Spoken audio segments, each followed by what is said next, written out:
Fala, meus queridos, seja bem-vindo ao quadro Minuto Verdade, é o Bigodão na área. Estamos aí para falar um pouquinho sobre o back squat ou agachamento barra na nuca aí, para ficar mais fácil o entendimento. Back squat é o melhor? Nós vamos estar vendo alguns pontos aqui e falar um pouquinho sobre a progressão pedagógica ou processo pedagógico, como queira aí, dos principais erros que acontecem dentro da sala de musculação quando você aborda um aluno que acabou de chegar na sala de musculação.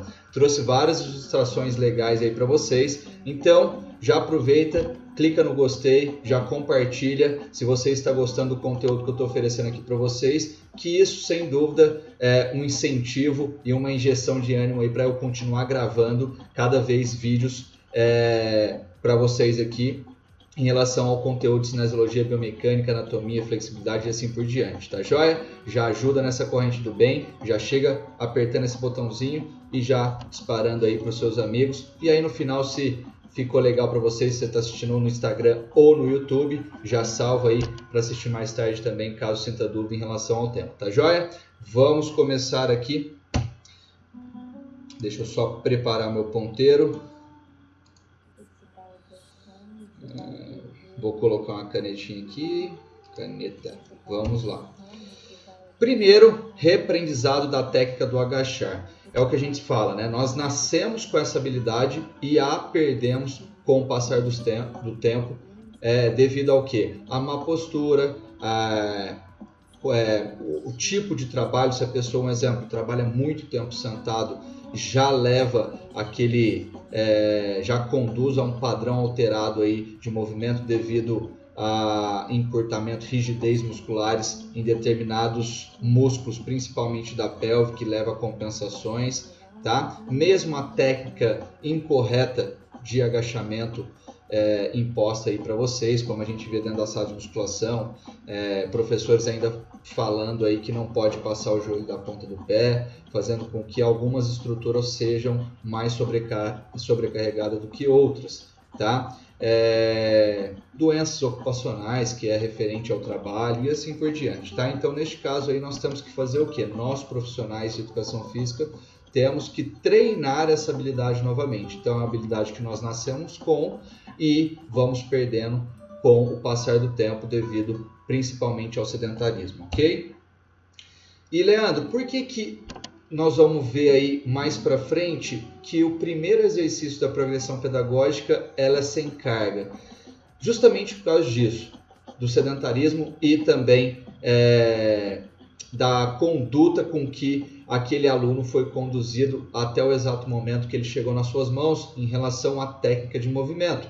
Então, se você conduziu o seu aluno durante muito tempo a um determinado padrão de movimento, aquilo lá vai ficar enraizado e mais difícil de ser tirado, é onde a gente fala dos vícios. Então, a propriocepção nada mais é do que o entendimento do aluno ali, do corpo dele no espaço. Então, sem carga, na maioria das vezes, a recuperação aí do padrão motor do movimento correto é realizado primeiro sem carga, para que ele entenda como que o corpo dele reage no espaço ali, sem nenhuma carga externa, simplesmente com a carga do corpo dele, tá bom? Para a gente ter a melhor distribuição da sobrecarga nas articulações envolvidas, ok?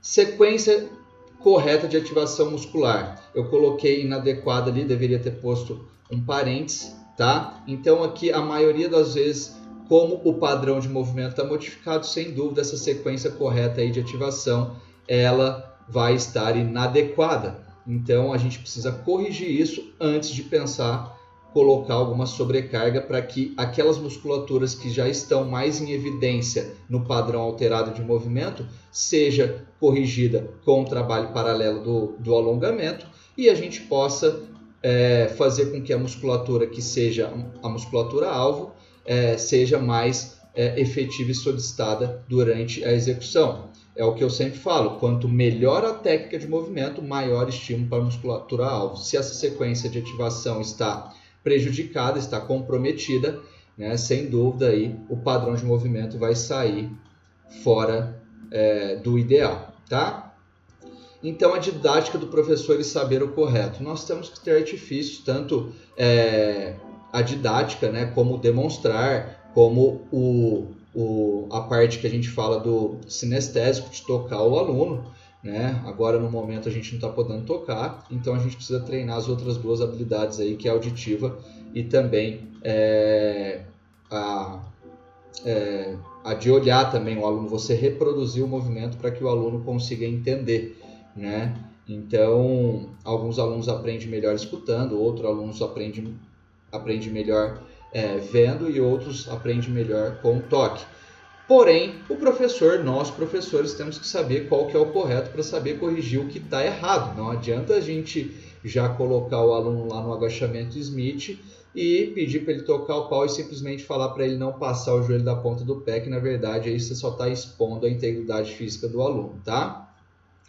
Lembrei a palavra visual, auditivo e sinestésico, desculpa. E o reequilíbrio postural e muscular é feito sem carga. Na maioria das vezes, o reequilíbrio postural, né, da postura correta, no caso propriocepção, como eu já citei lá em cima, você consegue, na maioria das vezes, é feito sem carga. E também o muscular, depois que você fez o reequilíbrio postural sem carga, você consegue ir introduzindo carga aí e corrigindo. Mas primeiro, o que eu quis dizer com reequilíbrio muscular neste caso? Que solicitação, o que está escrito no papel, por exemplo, em um livro, não significa ativação. Então, você consegue sim trazer de volta a vida aí de um músculo, vamos dizer assim, só com o peso do próprio corpo, por exemplo. Agora, fortalecê-lo e hipertrofiá-lo já é um segundo passo. Então, nós estamos falando de atividade para recuperar o equilíbrio postural e muscular também, para que nós tenhamos uma sequência correta de ativação muscular e o padrão de movimento seja coerente e ideal para a eficiência e segurança do aluno, tá? Então, aqui nós temos que respeitar a progressão para que se possa ter uma evolução tranquila, segura e eficiente. O que eu mais vejo são alunos que entram na academia e se lesionam aí em menos de um mês, achando que a sobrecarga aí é o principal, e isso vale muito do profissional que está envolvido, que está do lado, que está conduzindo, que está orientando esse aluno. No caso, a maioria deles são leigos, tá? Dos alunos. Vamos à análise técnica aqui da primeira progressão. Aqui tem uma ilustração bem bacana para você que é marombeiro, tá? Então, se você conseguiu assistir até aqui, já aproveita e dá um like aí, já compartilha com seu amigo marombeiro também, que nós vamos estar colocando uma fotinha aqui bem interessante para vocês.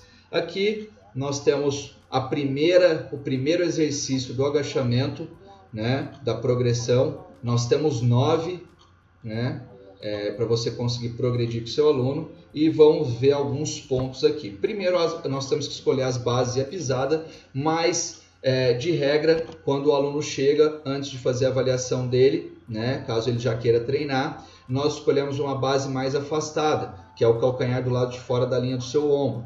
Tá? Para que isso, Leandro? Porque na maioria dos casos nós temos sempre o encurtamento ali da panturrilha, que limita essa dorsiflexão. Enquanto eu afasto essa base, eu necessito de uma dorsiflexão menor, comparado com uma base mais próxima. E também eu tenho uma base, quanto maior a base de suporte, maior o equilíbrio corporal eu vou ter, mais fácil dele ter esse reequilíbrio postural aí e de conduzir de uma maneira correta durante a execução. Segundo, aí a fotinha do grande Arnold, o grande Arnold, você acha que ele sabia de linha mecânica de membro inferior, né? Não sabia, mas mesmo assim está bem preservado aqui. Leandro, o que é a linha mecânica de membro inferior? É o trilho, imagina que é um trilho e a sua patela é o trem. Então essa patela, o trem, tem que correr de maneira coerente ali dentro do trilho, que é a articulação do joelho ali entre o fêmur, a tíbia e a fíbula. Então, se eu tenho genovalgo, genovaro dinâmico durante a execução, esse trem descarrilha, ele sai do trilho ali, correndo o risco aí de ter algum desconforto no joelho e também possíveis lesões. Então, nós temos o fêmur em cima da tíbia, né? E a tíbia em cima dos pés. A patela sempre alinhada com o segundo dedo. Então, para onde a patela estiver A base, primeiro, a gente já escolheu, então quanto mais a gente afasta a base, mais a gente vai ter que girar o pezinho para fora, tá? Então a pisada, ela só vai acompanhar a sua patela, neste caso, tá? Então você vai girar até o seu segundo dedo ficar alinhado com a sua patela, ok? E permanecer durante todo o movimento com essa linha mecânica preservada. Para que serve isso? Só para evitar lesão? Não! Preservando a linha mecânica de membro inferior, nós temos o quê? Uma linha de força ideal. O que isso significa, Leandro? Eu tenho a melhor efetividade de todo o grupamento muscular que está envolvido neste exercício, desde quadríceps, glúteo máximo e glúteo médio. Principalmente, mulherada, presta atenção, o glúteo máximo nós temos um desempenho melhor dele. Então nós temos uma ativação integral de todas as musculaturas, preservando a linha mecânica, ok? Avaliação do quadril, eu coloquei aqui 2 planos. O que eu vejo que é falho nos profissionais é o posicionamento correto perante o seu aluno, durante a execução do aluno, né? Às vezes o professor fica na diagonal ou fica na frente do aluno, não dá para você ver nada. Então, sempre você tem que posicionar no plano frontal, que é nas costas, para ver o alinhamento pélvico dele e também se ele está entrando em valgo, e no plano sagital, que é na lateral, para ver se a distribuição, que nós vamos estar falando um pouquinho mais para frente, está acontecendo da melhor maneira para que todos os grupos musculares participantes sejam melhor ativados, ok? Preservação das curvas da coluna, como vocês podem ver aqui na vista de perfil, né? Nós temos aqui uma concavidade, então uma lordose cervical, né? Ideal, uma cifose torácica, uma lordose lombar, tá? Sem com que você vai descer até o ponto com que o aluno não entre numa retroversão, que é quando o glúteo vai para dentro, tá? Eu gosto sempre de falar que é como se o cachorrinho estivesse fazendo cocô ali, que ele coloca o bumbum para dentro. Então, antes de chegar nisso, você já faz a fase concêntrica de novo, ok? Preservando essas curvaturas. Quinto ponto, por onde começar a agachar. Eu vejo muitos profissionais falando, joga o glúteo para trás, joga o glúteo para trás, joga o glúteo para trás, para que o joelho não passe a linha da ponta do pé. Deixando o exercício como se fosse o Romanian Deadlift, por exemplo, ou o levantamento romano, como se fosse um stiff. O stiff, sim, você tem que começar com o quadril, o stiff, levantamento terra, o Romanian Deadlift, tá? Agora, o agachamento, nós temos 3 articulações envolvidas, tornozelo, joelho e quadril. Então, neste caso, você começa, na verdade, o aluno não vai ter essa percepção, mas o ideal seria dos pés à cabeça, da articulação que está mais próxima ao solo, para dar mais estabilidade para os andares de cima das outras articulações, tornozelo, joelho e quadril na descida, subida, vice-versa. Tá? Então, neste caso, você vai induzir o aluno a falar assim, ó, pode deixar o joelho para frente, porque naturalmente ele vai jogar o glúteo para trás, fazendo com que a gente consiga ter o quê? Um eixo gravitacional e braços de alavanca, é onde está essa setinha vermelha.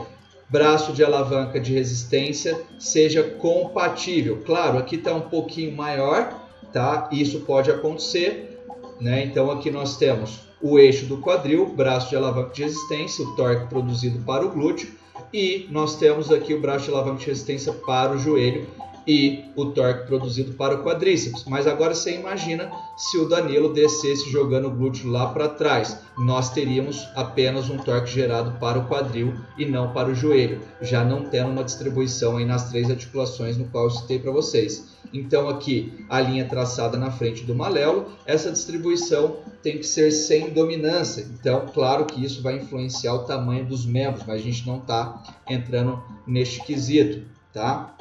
Mas a gente tem que deixar o máximo distribuído aí entre joelho e quadril, o eixo gravitacional que está aqui, imagina que a barra está aqui nas costas dele, ok? 7, compensações de inversão de ação. Então, neste caso, como nós estamos com uma cadeia cinética fechada, o pé dele está preso, a maioria das pessoas que chegam na academia tem fraqueza de quadríceps. Leandro, por que ele está apoiado no espaldar? E essa é a primeira progressão, justamente por causa disso, para a gente corrigir esse equilíbrio muscular. Se ele não, além de dar segurança para ele, se ele não consegue realizar esse movimento, a fase concêntrica com o peso do próprio corpo na subida, a gente pede para ele dar um auxílio na subida, e como na fase excêntrica nós temos mais força, ele segura além de você proporcionar uma segurança ali para ele, mas só caso ele precisa e caso ele esteja fazendo essa compensação. O que é essa compensação?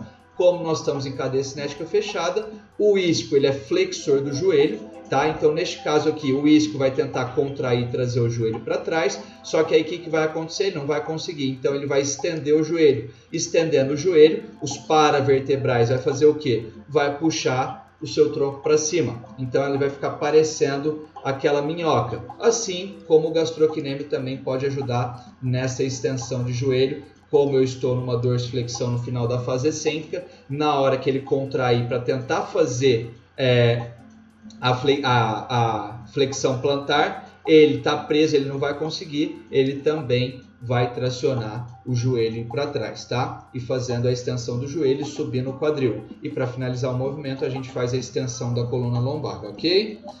E a última dica de ouro é, caso o aluno não esteja conseguindo manter as curvaturas da coluna lombar e nem o eixo gravitacional, pede para ele segurar um bastão que tem que tocar no nariz, no tórax, no umbigo e no pubis, tá?